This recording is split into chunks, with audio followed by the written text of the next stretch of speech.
खुलुमबाय बे समाव बड'लेण्ड इंखं टेलिभिजननि स्टुडिअ'आव आंनि हा ब्रह्म दिनैनि गाहाय रादाबफ्राव दङ।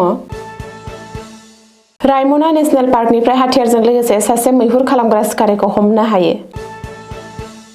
दिनैनिफ्राय जागायबाय 16थि आसाम बिधान सभानि गिबि जथुम।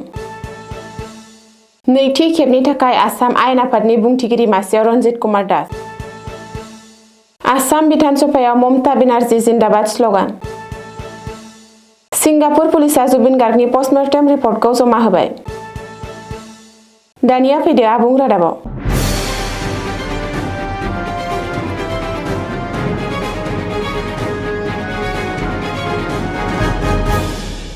गसाइगावनि कसुगावआव हाग्रा बिफाननि अपारेशन। रायमना नेशनेल पार्कनिफ्राय हाथियारजों लोगोसे सासे मैहुर खालामग्रा सिखारिखौ हमनो हायो। कसुगाव हाग्रा बिफाननि सिङाव थानाय सानफान रेन्जनि हाग्रा बिफाननि हान्जाया मोनसे स्रोत सुलुंनिफ्राय बिथा खालामनानै अपारेशन खालामनायाव रायमना नेशनेल पार्कनिफ्राय सासे मैहुर खालामग्राखौ हमनो हायो। मैहुर खालामग्रा सुबुंखौ कसुगाव पुलिस थानानि सिङाव थानाय ब्रह्मपुर गामिनि हायथा नार्जारी होननानै मिथिनो मोननाय जादों। मैहुर खालामग्रा सिखारिनिफ्राय आखाइजों बानायनाय गंनै सिलाइ बोखांनो हायो। हमनो मोननाय सिलाइखौ रायमना नेशनेल पार्कआव मैनि मैहुर खालामनो थाखाय गोबां खेब बाहायनाय जादोंमोन होनना मिथिनो मोननाय जायो। आसाम बिधान सभाया दिनैनिफ्राय जागायबाय 16थि बिधान सभानि गिबि जथुम। गिबि मन्थ्रि डक्टर हिमन्त बिश्व शर्मानि सोरखारनि नैथि मावबुब्लिनि गिबि बिधान सभा जथुमा 4 साननि हाबाफारिजों दिनै फुंनि 9:30 रिंगानिफ्राय जागायदों। जथुमनि हाबाफारिया रायजो बेंगिरि लक्ष्मण प्रसाद आचार्यनि बिबुंथिजों जागायो। हाबाफारि बायदियै दिनै गिबि सानाव आसामनि गोदानै सायख'जानाय एमएलएफोरखौ समायखिरा लाहोनाय जायो। गिबि मन्थ्रि डक्टर हिमन्त बिश्व शर्मानिफ्राय जागायनानै साफ्रोमबो एमएलएआ सासेनि उनाव सासे समाय लायो। प्रटेम स्पिकार चन्द्र महन पाटवारिया गासैबो एमएलएफोरखौ समायखिरा लाहोयो।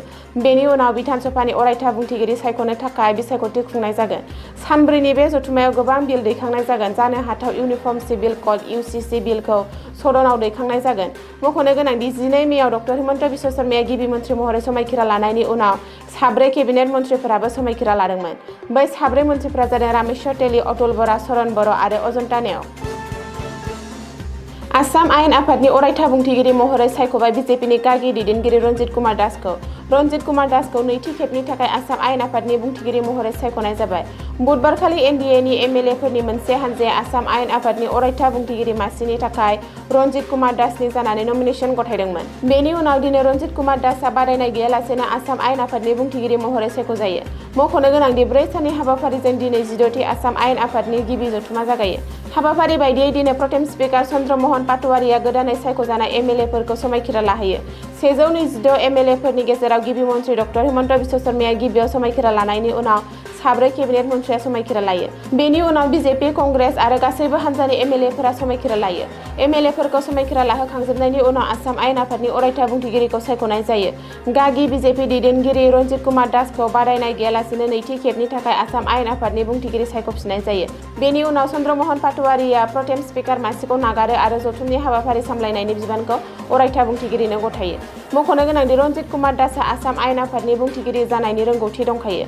सर्बानन्द सन'वाल खुंथायनि समाव रन्जित कुमार दासआ आसाम आयेन आफादनि बुंथिगिरिमोन आरो 5 बोसोर मावबुब्लिखौ गाहामैनो मावफुंदोंमोन। आसाम बिधान सभायाव खोनानो मोन्दों ममता बेनार्जी जिन्दाबाद स्लगान। आसामनि सासे एमएलएआ दिनै आसाम बिधान सभायाव तृणमूल कंग्रेसनि आफादगिरि आरो सोनाब बेंगलनि गिबि मन्थ्रि ममता बेनार्जीनि मुङाव जिन्दाबाद स्लगान होदों। मन्डिया बियाबनि एमएलए शेरमान आली आहमेदआ आसाम बिधान सभायाव होदों ममता बेनार्जी जिन्दाबाद स्लगान। मख'नो गोनांदि आसामनि सासेल' तृणमूल कंग्रेसनि एमएलए शेरमान आली आहमेदआ दिनै आसाम बिधान सभायाव एमएलए महरै समायखिरा लानायनि उनावनो ममता बेनार्जी जिन्दाबाद स्लगान होयो।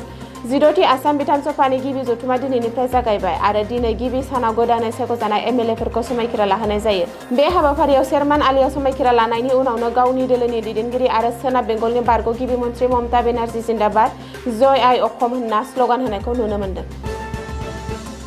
आसामनि हार्टथ्रब आरो मुंदांखा देंखोगिरि जुबिन गार्गनि पस्टमर्टेम रिपर्टखौ जमा होबाय। सिंगापुर पुलिसा दाखिल खालामदों जुबिन गार्गनि पस्टमर्टेम रिपर्टखौ। रिपर्ट बायदिब्ला सिंगापुराव खालामनाय जुबिन गार्गनि पस्टमर्टेम रिपर्टआव जुबिन गार्गखौ दैयाव गब'नानै जिउ गोमादों होननानै मख'नाय जादों। सिंगापुर पुलिसा जमा होनाय जुबिन गार्गनि पस्टमर्टेम रिपर्टखौ लानानै सिंगापुरावबो सोमोनांहोनाय थासारि। जुबिन गार्गनि सोमोनांथावै जिउ गोमानाय जाथायाव य'टनि केप्टेननि सांग्रांथिनि सायावबो अजद थिखांदों। बबेखानि सिंगापुरनि लयारआ जुक्ति होदों दि य'टनि केप्टेनआ जौ फेनाय सुबुंखौ य'टआव गाखोनो गनायथि होनाया गोरोन्थि आरो बेयो खान्थिनि बेरेखा। रिपर्ट बायदिब्ला यटआव गाखोनायनि उनावबो जुबिना जौ लोंदोंमोन होननानै सिंगापुर पुलिसनि नायबिजिरनायाव सोराङाव फैदों। यटनि केप्टेना सिंगापुर पुलिस आरो कर'नार्स कर्टआव बे फोरमायथिखौ होदोंमोन। मख'नो गोनां दि यटनि केप्टेना जौ फेनाय जुबिन गार्डखौ लैथोनि दैयाव ओंखारनो गनायथि होदोंमोन। बेनि थाखाय यटनि केप्टेन आरो क्रिउ मेम्बारनि सायाव दाय जाबसिननाय जादों। सिंगापुरनि लयारआ होदों बे अजदखौ। दिनैनि रादाबा एसेनोसै, गोजोन्थों।